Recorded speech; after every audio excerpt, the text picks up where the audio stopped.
What's up, everybody? George T from the Wagon here. This week we finally got most of it all gathered up, and we're going to be starting that IRS conversion.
So when we're doing this conversion, there's three main components. We have our shackle that attaches to the torsion housing. We have our trailing arm, which attaches to the shackle at a pivot point. And we've got our spring plate. Right now, we don't have any torsion bars in this because we want to make sure when this thing articulates, we are clearanced everywhere. But we've started the process. So besides the trimming we had to do here, I've also gone and removed my heater controls. I do not run heater boxes in mine. I do have a header system, and I have a Chinese diesel heater that I'll be running inside for actual source of heat. So after we modify this and remove that, the next thing we're going to be removing are these tabs here. Because we are an IRS, I'll be changing out this brake line. I'm going to do the same thing on this side. We're going to remove that, and our stainless braided line will now come out of that T-fitting there and run down the trailing arm.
So here we have the layout of what's going to be involved in your IRS stub axle. So this is the part that will connect to the CV, and this is where your drum, rotor, whatever your brake is going to attach on this side, axle nut on the end over here. There are two different bearings involved here. You have the inner bearing and the outer bearing, and this is a spacer that goes in between the two. So normally you'd have your axle cap, which will have your seal in it, your spacer on the exterior, and then your outer bearing. This one tapped in really easily. This one is a little bit of a bear. You actually have to drive it in pretty good. Once you get this index in place, this circlip holds it there. This spacer here, beveled side in towards the axle, like that, and this is what your seal is going to ride on. Both of these seals are the same seals you use in the axle caps on a swing axle, but this one obviously goes into an axle cap. This one gets pressed into your trailing arm where the bearing housing is. So that's the basic layout and direction of how these parts are all going to be put together. So the angle you're reviewing this at is considered the inner. So when you're looking at the bearing packaging, it shows inner and outer, this being inner. So that's where the caged bearing, by cage it's captive. This bearing does not come apart, it's one piece. The cage bearing is going to be going in the back side here. Once you get it bedded, it's locked in place with this circlip. After you've packed it with grease, you're going to put your grease seal on it.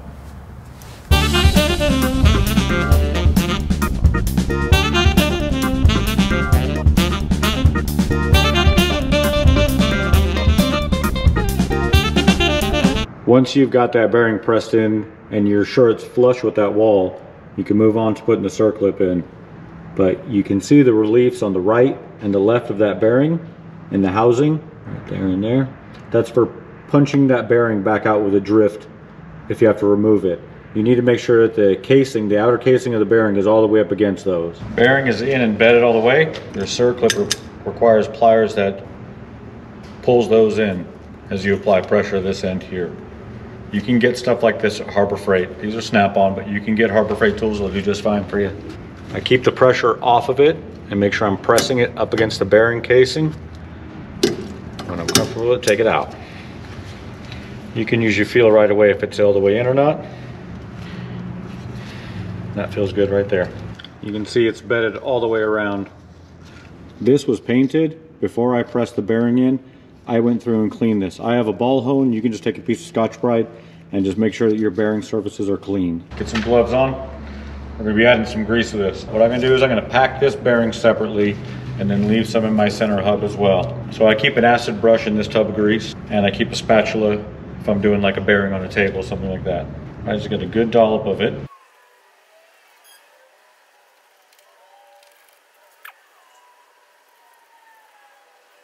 So I've got the bearing packed. It's solid grease all the way around, and that's what you're looking for. I've gone and cleaned the majority of it off of here. It's not a bad thing to have a little bit here because it's going to help the grease seal go in. You don't want it full of grease, but a little bit, because otherwise it'll be a hydraulic problem. It'll be fighting you to go in. Same tool we drove that in, we're going to drive the seal in with.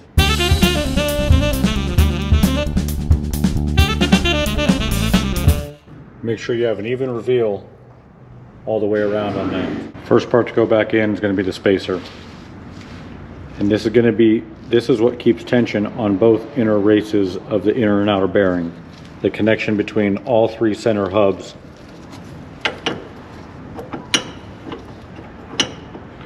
So you're just going to basically place it in there. Now we're going to add a dollop of grease inside there as well with it. This is your outer bearing. In the book, it shows all the exposed rollers. So that's the way that I'm going to install it.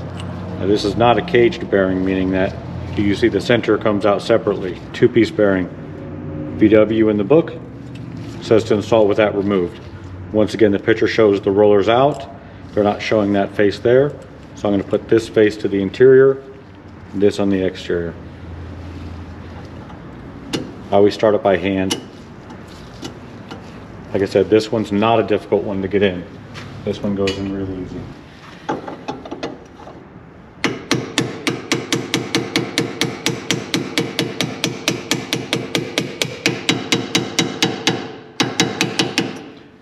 heard that change of tone when it went from hollow to solid, that's when you know you have this bedded all the way down into the housing the way it's supposed to be.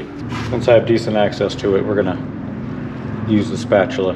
This thing can really distribute some grease.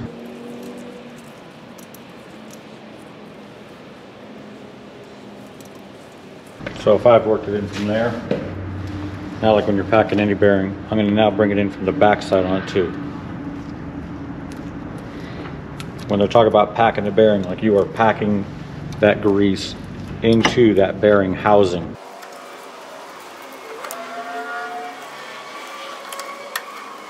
I'm pretty happy with that. That's a good substantial amount of grease everywhere. I can feel my pin's a little bit of a floater, which I like that, which means we got plenty of grease inside there. Once this is sealed off, there's no other source of grease for this. It's not like an axle and a swing axle where the gear oil is the lubricant for this bearing. You've just added the lubricant to it. So be aware of that as you're doing it. Clean your way out since you're still in your gloves. Get all the big stuff off. Then when you come back with your little paper towel or shop rag, you're not ruining it. The gloves are disposable. So this is our Type 1 stub axle that we have here. I've gone through and blasted it, cleaned it, make sure it's good. I put epoxy paint on this end here. I didn't paint this because this is going to be packed full of grease. And I live in Las Vegas. This is not going to rust on me. This is going to be the greasiest mess on the planet when you're done with it. When you put your CVs in, you put a dollop of grease inside here as well, and that's going to be actual chromoly grease. So we're going to put this sucker in. We've already got our grease seal on that side. You put the stub axle in, and then you put the center in. Once your stub axle is in, it goes over on the top.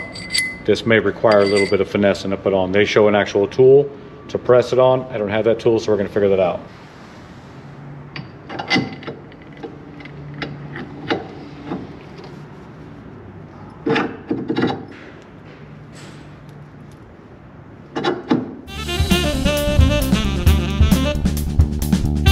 The tool I was just using there is a brass dead blow. The brass dead blow won't harm the steel you're hitting. It won't deform it, won't misshape it. Everything will happen to this hammerhead, and it gives you enough swing, like the weight of it, it's productive with every hit. So I got a piece of tubing that the ID matches up with that. My tubing is a touch bigger, no big deal. This is basically what the tool is, but it's actually a specified length and everything like that. Unfortunately, they don't give the dimensions of it, so I'm using the spacer, the normal bearing spacer that would be on the exterior, to help bring that in. I got two M8x125 bolts in there. They're going to be held captive once I put this pry bar in between them. And as we turn this, what we'll do is we'll get it to where it locks into position. That's a fairly good locked in position there. I got my 36mm on just a regular standard socket, or ratchet I should say. It's basically exactly what the air tool does.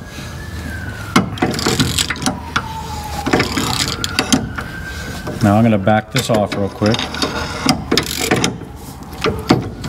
because now I want to put that spacer in so I don't jack up my nut that goes in the exterior, and I don't want to ruin the threads of my stub axle. So now that we have the room to add that spacer to it, we will. Stick that guy on there.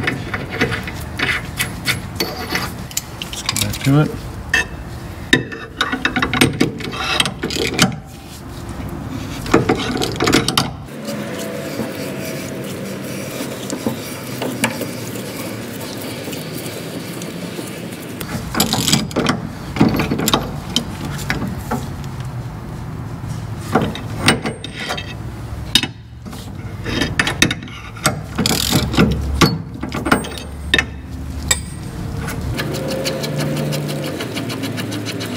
There we go. I feel zero resistance. It spins nicely. All right, now that we've got our bearings pressed in and we're going to be putting our outer seal on, we're going to be installing the bracket that goes here that holds our disc brake in place.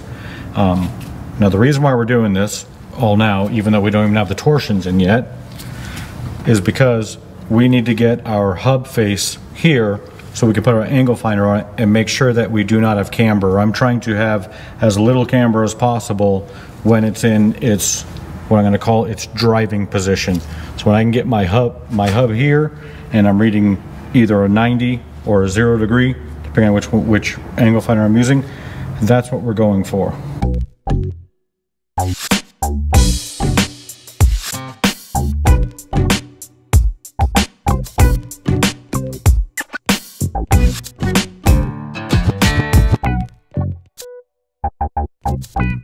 All right, first we're putting that O-ring on the exterior. And we're getting our disc brake caliper mount. Got our paper gasket with sealant already put on. I got 1211 on that. I don't know how crucial that is considering this is an IRS and we don't actually have a gear oil supply in there.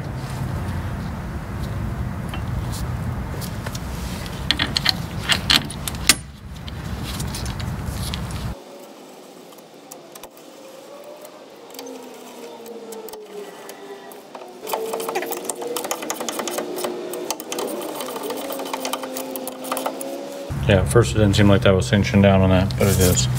Torque on these is 43 foot-pounds.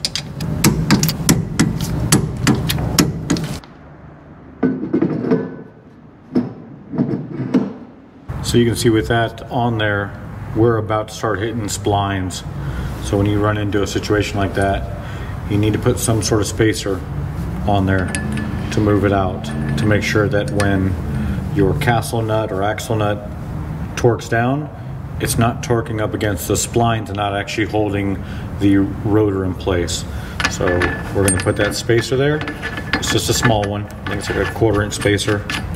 They sell a chromoly kit in Nevada for a buggy, and that is the smaller spacer they give you for it. So I just try to make sure it's as centered as possible when I just hand tighten it down there. And we're going to torque this down to 253 foot-pounds, which is what they spec out in the book.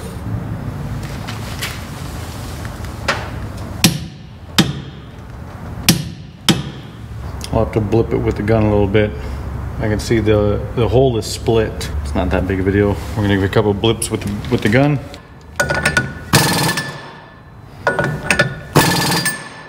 Right there.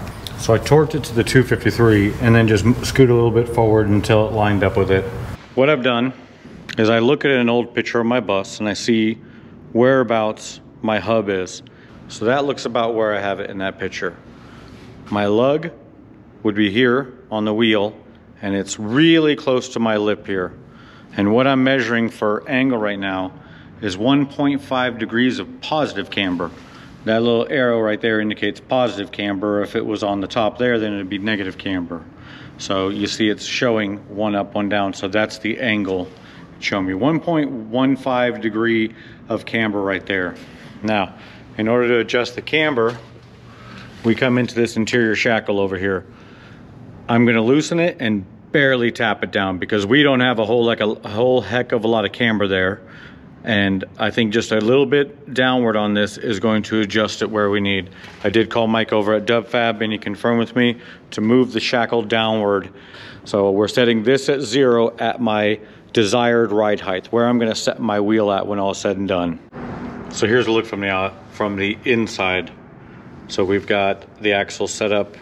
It looks about ride height is what I'm going to do. So that interior shackle, we're going to do the lowering and see how much it adjusts the degrees of camber we're showing up on that angle finder.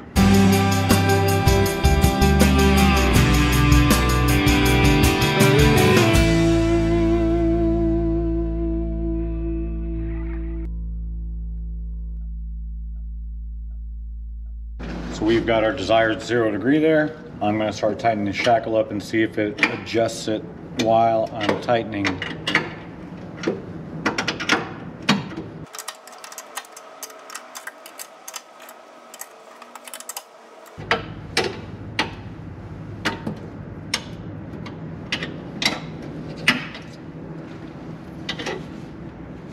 All right, I see there just from that tightening, I'm putting camber or negative camber, positive camber back into it.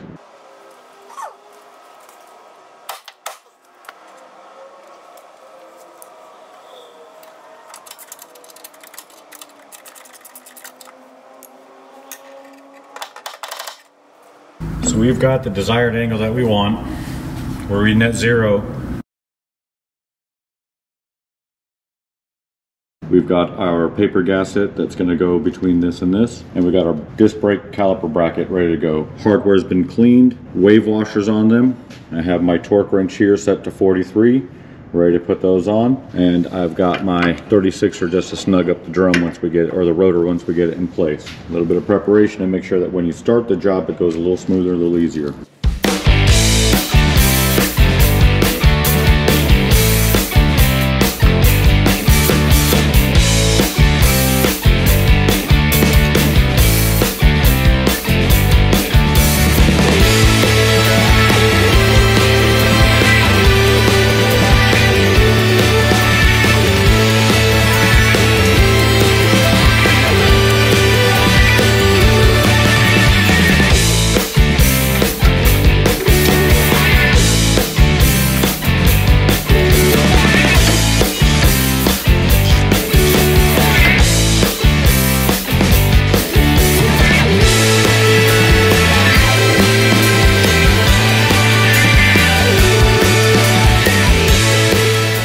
Never force hardware.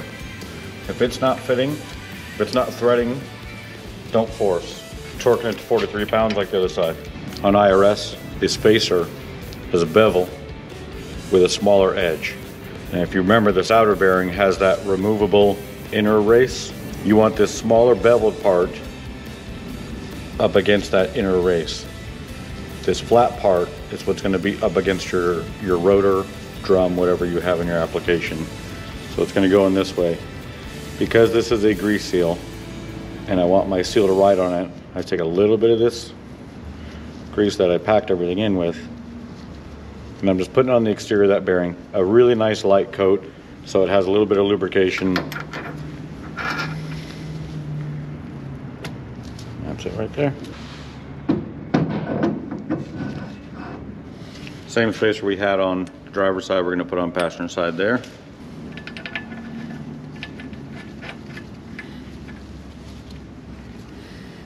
Always pleasant. Wire and shoe threading. This is an M24 by 1.5. I don't own that tap. That's a big tap, but I do have a thread file. So what's happening here is it's just got some rough threads on it. These are used. I don't even know if you can buy originals. I'm sure you can. But it's on the budget, people. I work on Volkswagens, so you know I ain't rich.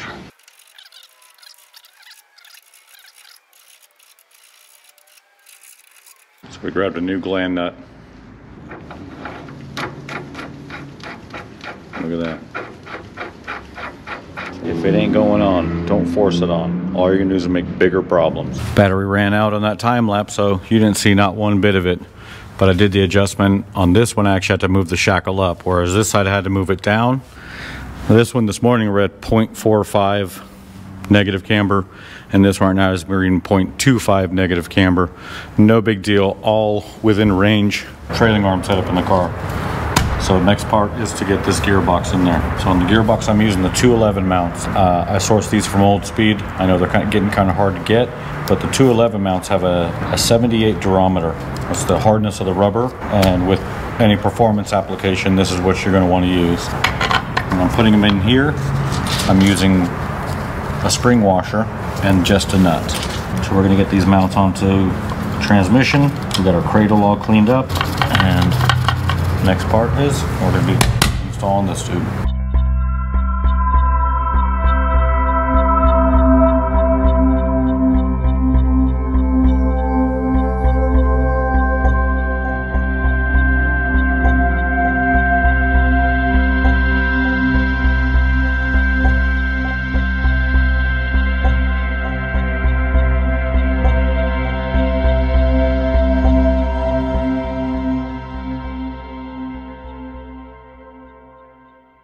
Alright, so we bent a new brake line here.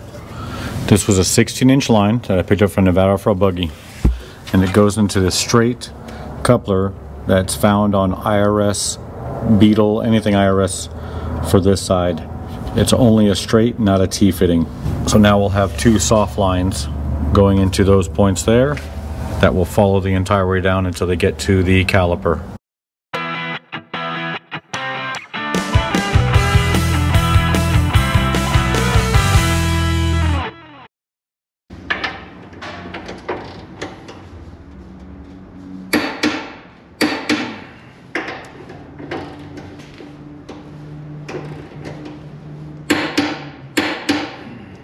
Got that old speed mid-mount installed. Transmission's in there. Bowden tubes connected. We got these torqued to 166 foot-pounds. We're gonna put the torsions back in before we actually put our CVs in. And then we're gonna double check our camber, see if it affects where our shackles are placed right now.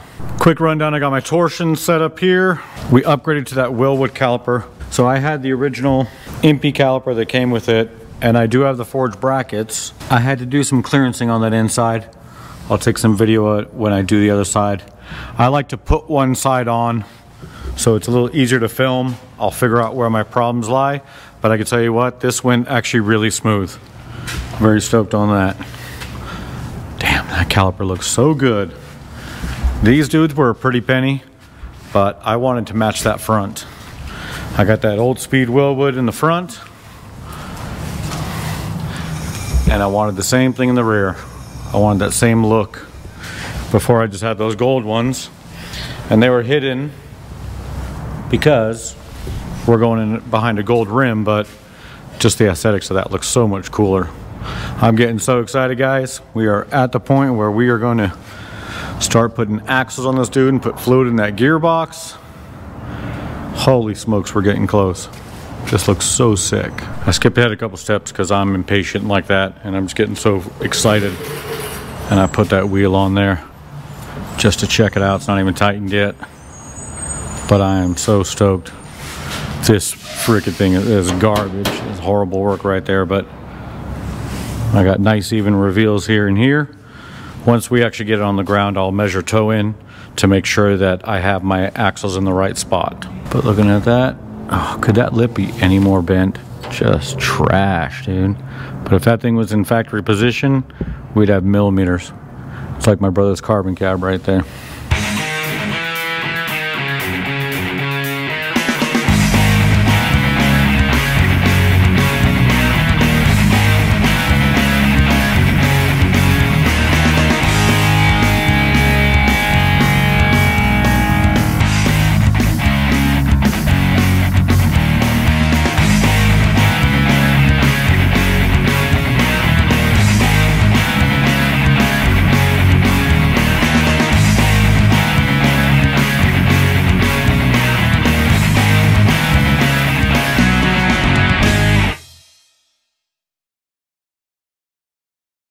So there's a slight difference between the sizing of the original Impy caliper that I had on here before and the Wilwood caliper. So I have to do some clearancing here. This indentation needs to be brought in a little bit more to get both holes to line up. So I got a belt sander, we're gonna hit that up right there. So this part right here is what's making contact with that right there. So it didn't take much on the other side, just a little bit of clearancing. I got a belt sander, rips through it pretty quick.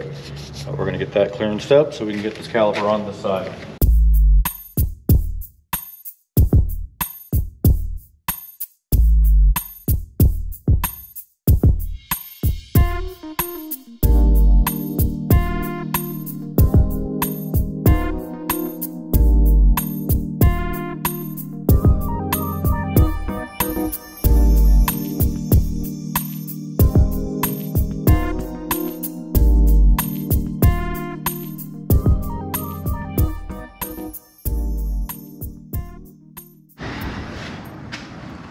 A little bit of clearancing, we got it right where we want it. Here's a pretty cool thing.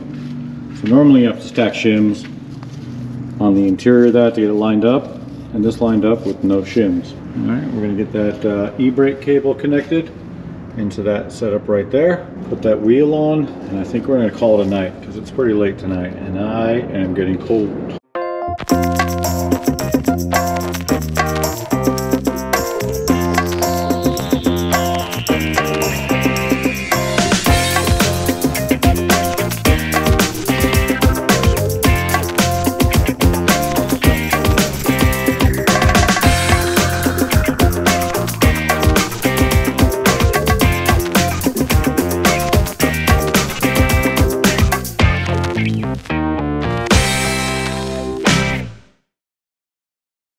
right, this is the first time she's on the ground.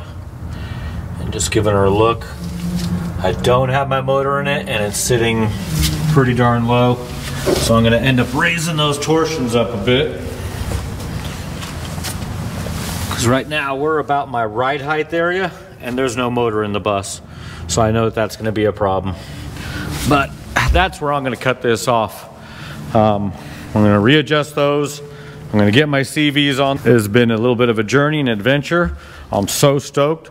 Thanks to Mike over at DubFab. Thanks to Russell at Old Speed. Thanks to Artigas Transaxles. Thanks to Hanson Transaxle. Thanks to anybody and everybody that gave me parts. Anybody who gave me a hand doing this stuff. Thanks to all you guys for watching. I appreciate it. We're gonna get a follow-up video where we get the motor stabbed in her.